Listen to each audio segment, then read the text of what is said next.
Creagory 11th of July 1857.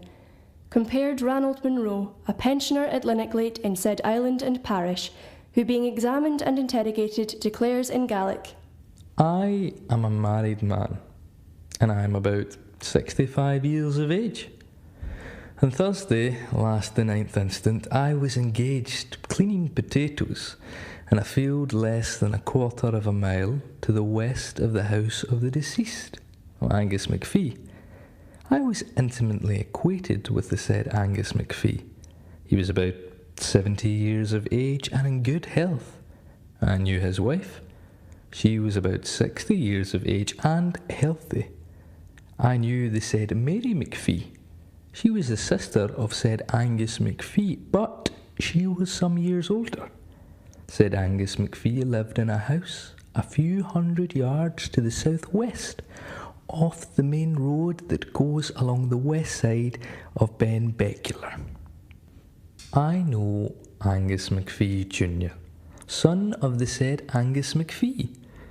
I have known him for 17 years, and he has always appeared to me as wise and well-doing as any in the country, till about 8 weeks ago, when he came home from service quite deranged and very violent. He was sometimes kept tied and sometimes loosed, according as he was violent or the contrary.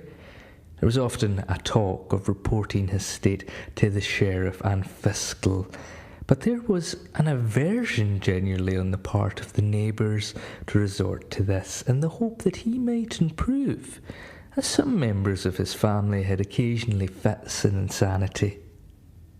As I was passing near the house, I saw the said Angus McPhee Jr. lying on his face in a hillock at the back of his father's stackyard, which is behind or to the west of his house and a few yards from it. He came down where I was and asked for a bit of tobacco to smoke, which I gave him.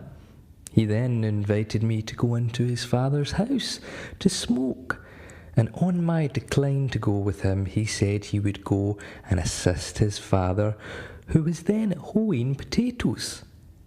As I walked along, I saw the said Angus McPhee Jr. and his father hoeing the potatoes, perhaps a little after 3 o'clock. And this was the last time I ever saw the said Angus McPhee Sr. I did not see Mary McPhee that day. I saw what was said to be her body, but I did not see the face. It was the clothes which she usually wore that was on the body. The said Angus McPhee Jr. disappeared that evening and could not be found anywhere. The two houses occupied by the said Mary McPhee and Angus McPhee Sr.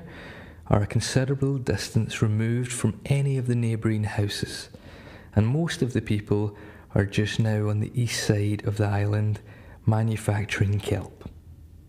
All which I declare to be truth, and I declare that I cannot write.